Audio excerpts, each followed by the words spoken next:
As it moves slowly onto the street, the historic Little Red Schoolhouse was and is much more than an old building.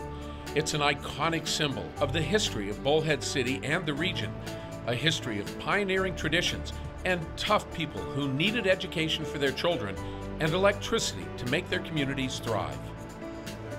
People lined the streets to get a glimpse as the historic Little Red Schoolhouse moved from its old location to its new home, Colorado River Heritage Center at Bullhead City Community Park. A journey of about 1 mile, but in time, capping a journey of almost 7 decades. 1, 2, 3, celebrate! It is the culmination of a vision that started 2-3 years ago. It's part of an initiative to create one center in Bullhead City where we can bring together the varied, colorful history of the whole Bullhead City, Colorado area. Have it in one place and be able to celebrate it. And in particular, celebrate what we see in this community as the real pioneering spirit of building this community. The idea of moving the historic Little Red Schoolhouse to preserve its history captured the imagination of the entire region, as well as the employees at Mohave Electric Cooperative and especially the Cooperative CEO Tyler Carlson, because the history of education and electricity in the region are so closely linked. The historic Little Red Schoolhouse was established in June 1947. Less than a year earlier, Mohave Electric Cooperative had been formed. As one grew and evolved, so did the other. Education and electric power, two critical components that were absolutely necessary if the region was to grow and thrive.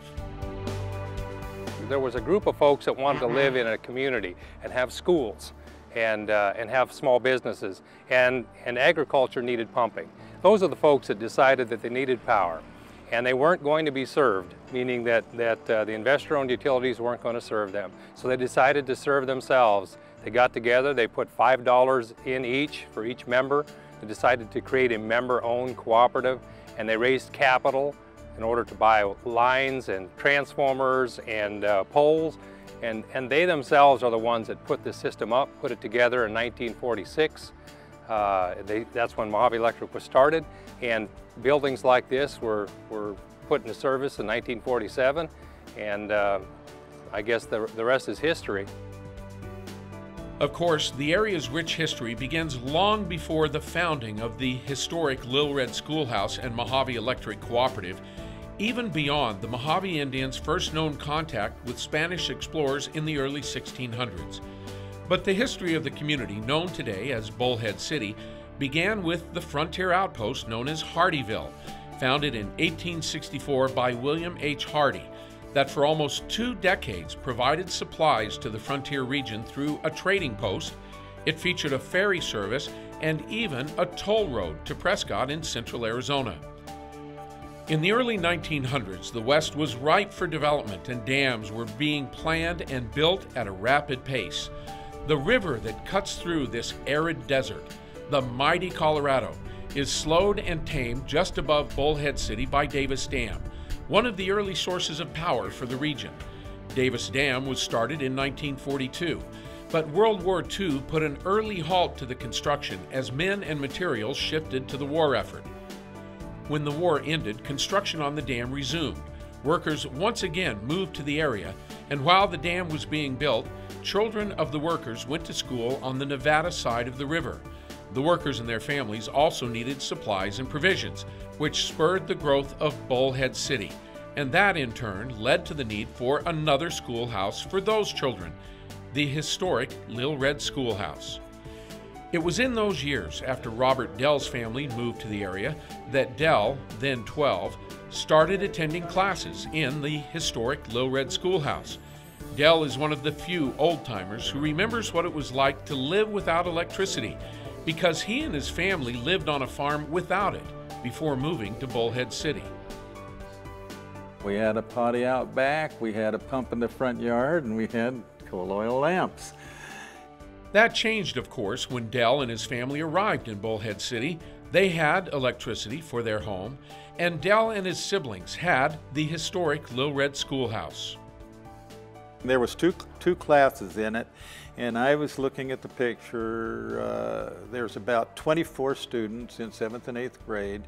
Mr. Willie was the teacher, and he was the principal of the school also. It was dual rows, and there was 4 rows from the back door to the front. There was 4 rows of students, 2 rows of 7th, 2 rows of 8th. Dell attended classes in the historic Little Red Schoolhouse for 3 years. Physical education and sports activities were carried out on dirt and rocks. You had to have PE, I guess. So first thing in the morning, the whole school would get out in front in rows and do calisthenics for 20 minutes. But after raising the flag, doing the Pledge of Allegiance, then we do these calisthenics, and that was our PE.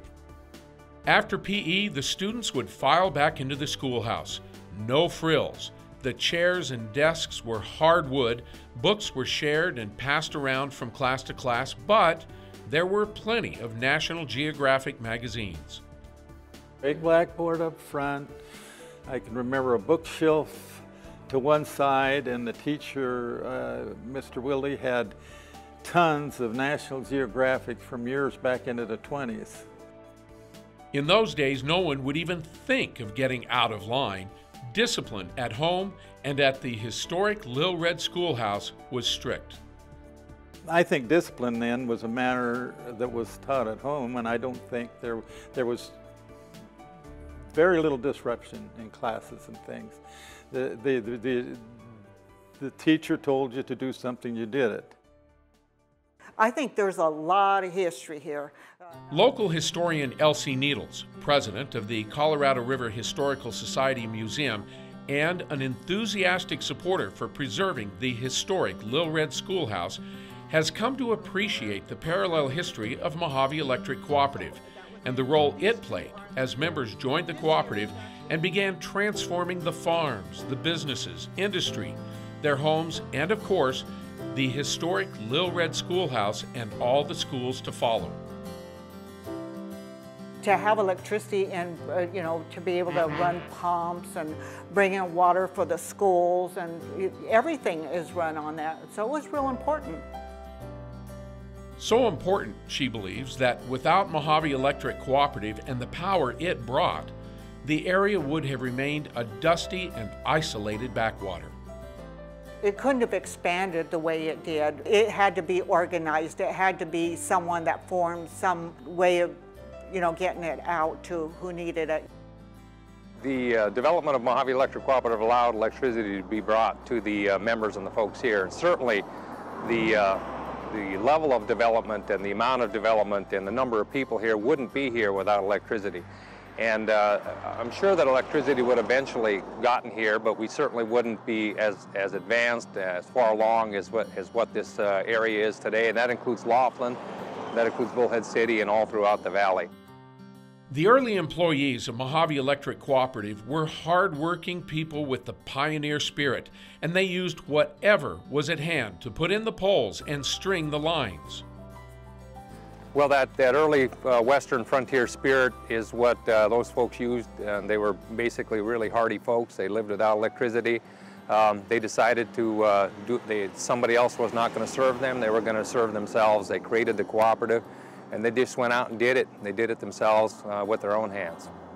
They did it so well, laying the foundation for what was to come, that Bullhead City covers almost 60 square miles.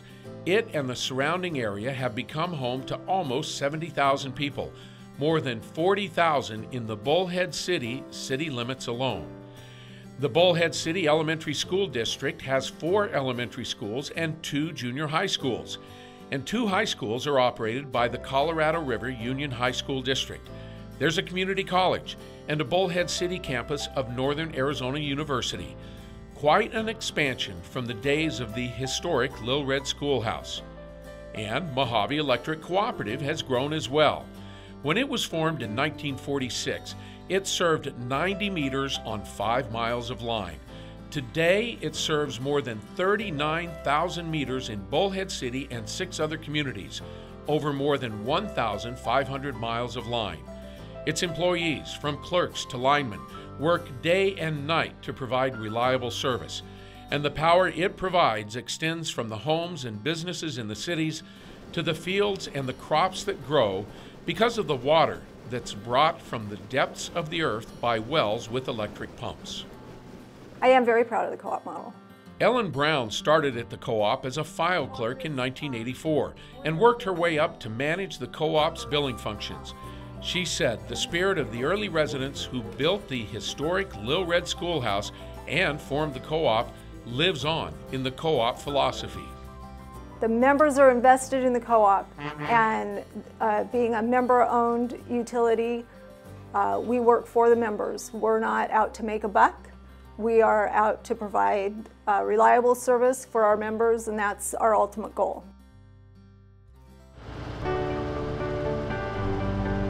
For those who want to see the area's history preserved and displayed in one place, the goal of preserving the historic Little Red Schoolhouse has become a reality. But this is just the beginning. We're off to phase 3, which is moving the museum. And off to phase 3, we'd be looking at a veterans museum, and then we're hoping for an exhibit from the Fort Mohave tribe as well to celebrate their local history in the area. So all in all, it's all going to be in one location, one-stop shopping for history and culture in Bullhead City. It's great.